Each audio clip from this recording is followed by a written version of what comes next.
Ông lão tốt bụng cưu mang cô gái đói khát. Nhưng cô ta chẳng những không biết ơn, ngược lại còn trước mặt mọi người nguyền rủa con trai ông lão là thây ma sống. Đã thế còn quá đáng hơn, cô ta biết rõ con dâu ông lão là bác sĩ làng, vậy mà còn treo bảng hành nghề của mình ngay trước cửa nhà ông lão. Lúc này, Cố Nam Chi hái thuốc trên núi về, bị cảnh tượng trước mắt làm cho ngỡ ngàng. Ô Nam Chi, chị dâu về rồi à? Hay lắm thuốc thế này về làm gì? Phòng khám của tôi hôm nay chính thức khai trương rồi. Cô làm thế này, đừng để rồi mù hết nhé. Trong tay cô toàn là dược liệu hoang dã từ núi thôi. Mù thì tiếc lắm đấy. Ha, đúng là không tự đào hố thì chẳng ngã đâu. Kiếp trước kiếp này của tôi, hai đời cộng lại đủ làm mẹ cô luôn rồi. Vậy mà còn múa rìu trước mặt tôi. Từ Hương Lâm, làm người phải sáng mắt ra. Chọn người yêu cũng phải sáng mắt. Chọn đối thủ càng phải sáng mắt hơn. Thật sự không được thì tôi miễn phí pha cho cô ít thuốc nhỏ mắt nhé. Từ Hương Lâm nghe vậy, tức đến mức mặt đỏ bừng ngay tức khắc. Ai thèm thuốc nhỏ mắt của cô? Để dành tự dùng đi. Tự dùng thì tự dùng. Cô nghĩ thuốc của tôi là bắp cải ngoài đường à? Đồ của Nam Chi làm ra, chắc chắn là hàng xịn.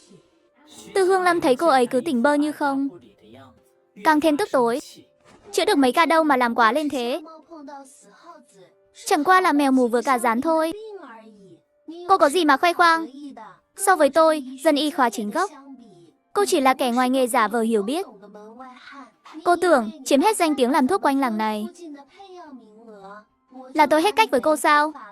Giờ phòng khám của tôi sắp khai trương rồi, để xem sau này cô còn đắc ý thế nào. Đợi đến khi bà con biết tài của tôi, hết thảy sẽ tìm tôi khám bệnh, để xem cô khóc kiểu gì. Ôi trời ơi! Đám đông vây xem lập tức xì xào bàn tán. Ý kiến đủ kiểu vang lên. Cố Nam Chi đau đầu xoa xoa thái dương. Cô muốn nói sao thì nói. Chúng ta để tay nghề tự chứng minh đi. Nói xong, Cố Nam Chi chẳng ngoảnh lại, đi thẳng vào sân. Nhìn bóng lưng Cố Nam Chi rời đi, Từ Hương Lâm tức đến đỏ mặt tía tai. Mọi người xem Cố Nam Chi kìa. Thái độ gì thế này? Kiêu ngạo quá. Chẳng có đạo đức gì cả. Sau này mọi người có gì không khỏe, cứ tìm tôi nhé. Tôi khám bệnh không chỉ chuyên nghiệp, mà còn rẻ hơn Cố Nam Chi nữa. Mọi người nghe vậy, đông loạt gật gù bảo tốt, miệng thì nói cứng thế, nhưng vẻ mặt lại chẳng thật lòng mấy. Chuyện vừa rồi họ thấy rõ mồn một. So với Cố Nam Chi, Chi Thanh từ này nóng này quá đi, làm họ tự nhiên thấy không ưa. Nhưng vẫn có vài người thích rẻ, để ý lời cô ta nói trong lòng. Chiều hôm đó, khi Cố Nam Chi khám bệnh ở sân trước, thấy có người đi ra sân sau. Chẳng bao lâu sau, sân sau vang lên tiếng cãi vã. Ba đồng, tôi chỉ bị đau bụng thôi, đến lấy ít thuốc, mà cô đòi tôi 3 đồng. Sao không đi cướp luôn đi? Tôi kê cho anh levofloxacin, với cả viên tiêu hóa nữa. Thôi đi nhé. Cái gì mà lê đến vô tôi chẳng biết. Bệnh này ở đằng trước chỉ cần vài viên thuốc, xoa xoa bụng là xong. Còn bảo rẻ hơn đằng trước. Tôi thấy cô là đi cướp tiền thì có, thế này mà đòi giành bệnh nhân với đằng trước. Đi mơ giấc mộng xuân thu của cô đi. Tôi không chữa ở đây nữa. Nhưng thuốc tôi gói xong cho anh rồi. Cô gói xong là việc của cô, liên quan gì đến tôi đâu. Sân sau ầm ĩ cãi vã. Cố Nam Chi ở sân trước nghe rõ mồn một, nhưng chẳng ảnh hưởng gì đến việc khám bệnh của cô. Chẳng mấy chốc, người bị đau bụng kia hậm hực chạy ra sân trước. Cái gì thế không biết, còn muốn ép mua ép bán nữa. Chui đầu vào tiền rồi chắc. Mặt mũi dân thành phố bị cô ta làm mất hết. Người kia vừa chửi, vừa nhờ Cố Nam Chi lấy thuốc cho mình. Nghe Cố Nam Chi chỉ lấy 5 hào, lại quay sang sân sau chửi té tát. Từ Hương Lâm ở sân sau bị chửi đến khóc luôn. Người đến khám bệnh và hàng xóm xem trò vui thấy thế, lại rôm rả bàn tán thêm một trận. 5 hào với 3 đồng, chênh lệch này ai cũng thấy rõ. Trước đó còn nghĩ Từ Hương Lâm là người có học, chuyên nghiệp hơn, giờ thì quay sang tìm Cố Nam Chi hết.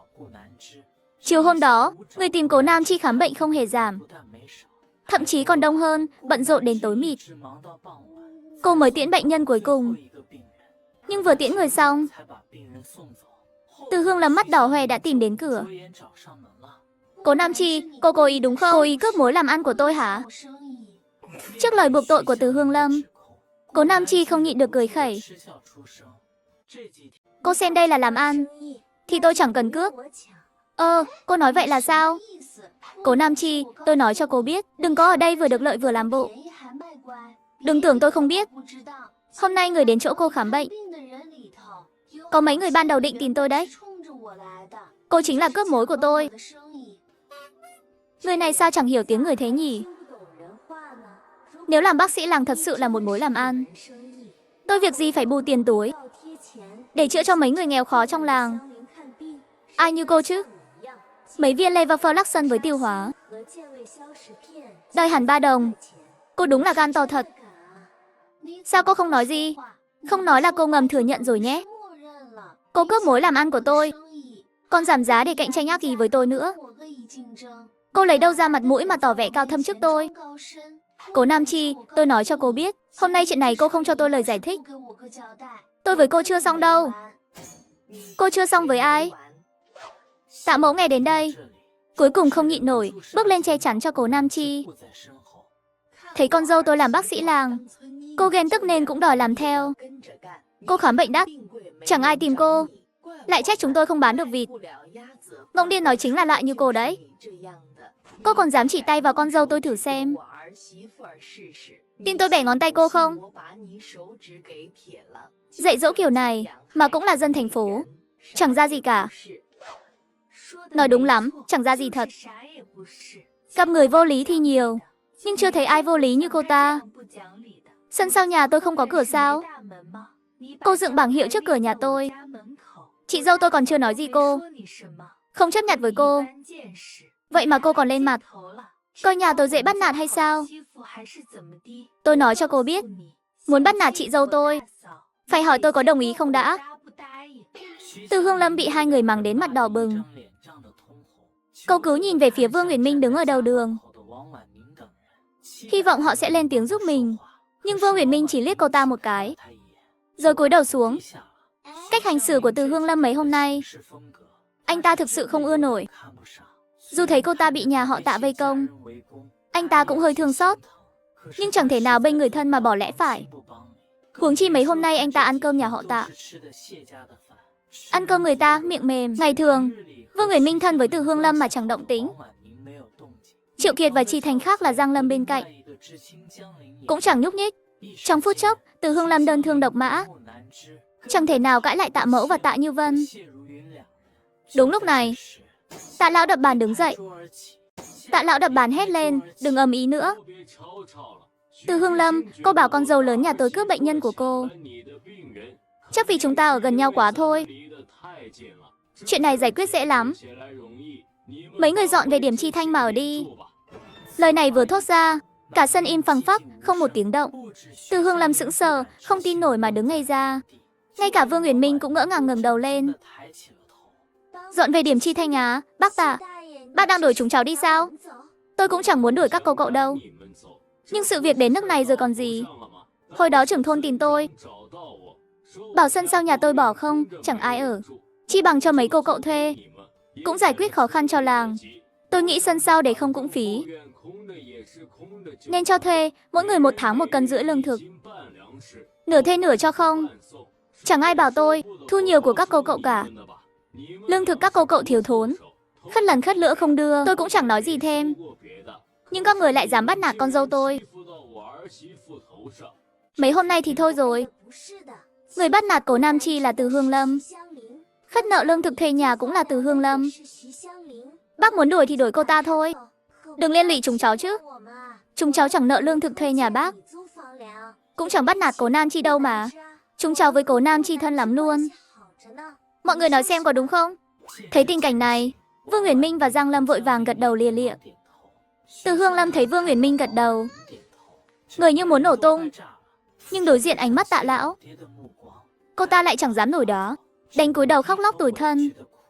Trong phút chốc, Từ Hương Lâm khóc òa. Triệu Kiệt và Giang Lâm rối rít nói đỡ với Tạ lão. Cuối cùng trưởng thôn Tạ ra mặt dàn xếp chuyện này. Ông vừa nói lời hay với Tạ lão để xoa dịu, vừa bắt Từ Hương Lâm xin lỗi Cố Nam Chi. Một màn kịch ầm ĩ thế là hạ màn.